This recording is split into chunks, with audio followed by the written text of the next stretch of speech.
Ang mga pinakabagong balita at mahalagang issue na walang kinikilingan, walang pinoprotektahan. Doon at ngayon, serbisyong totoo ng GMA News.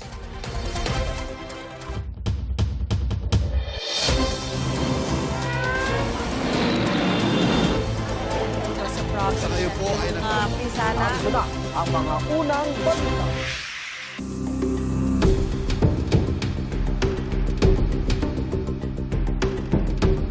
Ngayong araw inaasahang sasalang si OVP Chief of Staff Attorney Zulaika Lopez sa impeachment trial ni Vice President Sara Duterte. Sa susunod na linggo naman pinatatawag si NBI Director Melvin Matibag. Kagabi, sinita ang NBI dahil sa mga pagkukulang umano nito sa investigasyon kaugnay sa pagbabanta ng bise laban sa Pangulo at sa ilan niyang kamag-anak. May unang balita si Mark Salazar. Ginabi ang Day 4 ng impeachment trial sa pagsalang ng ikalawang testigo ng prosekusyon na si Attorney Jeremy Lotoc ng NBI.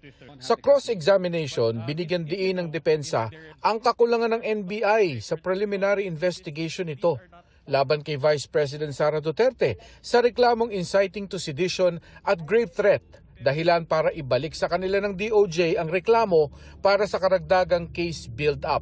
We didn't revise the affidavit of investigation. We just produced the affidavits. Hindi ho namin binago, Your Honor, yung affidavit namin.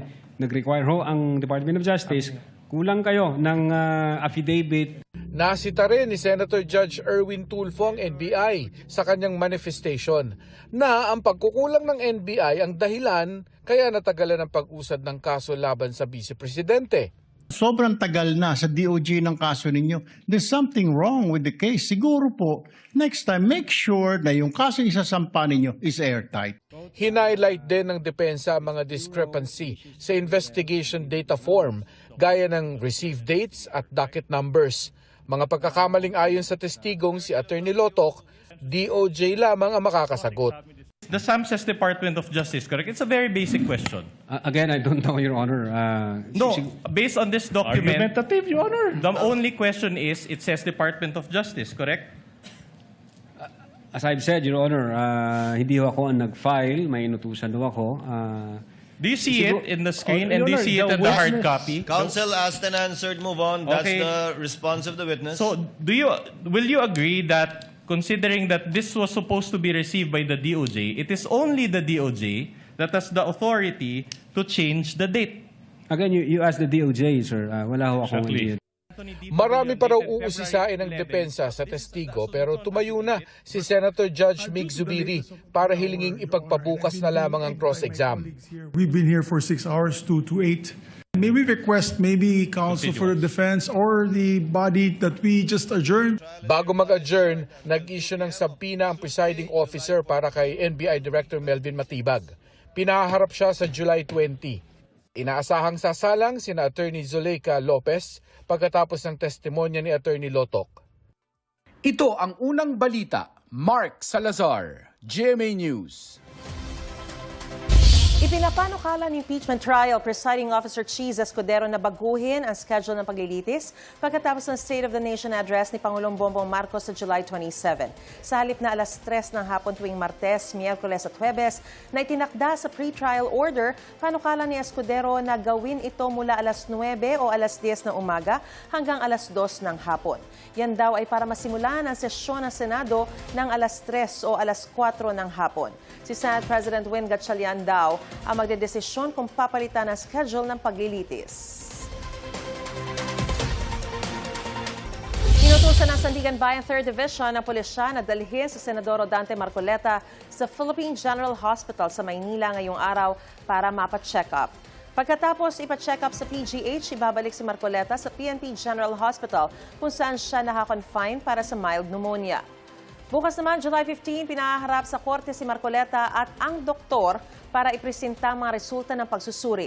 Nauna sinabi ng PNP General Hospital na matatapos ang gamutan sa kanya para sa pneumonia bukas. Kapag cleared na ng mga doktor, si Marcoleta na nahaharap sa kasong plunder ay maaari nang ilipat sa detention facility.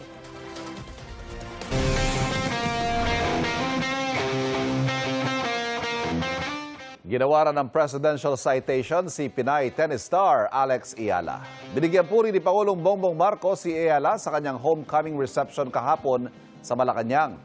Ayon sa Pangulo, kahanga-hangang dedikasyon at tibay ng loob na ipinamala si Eala sa kanyang mga laban.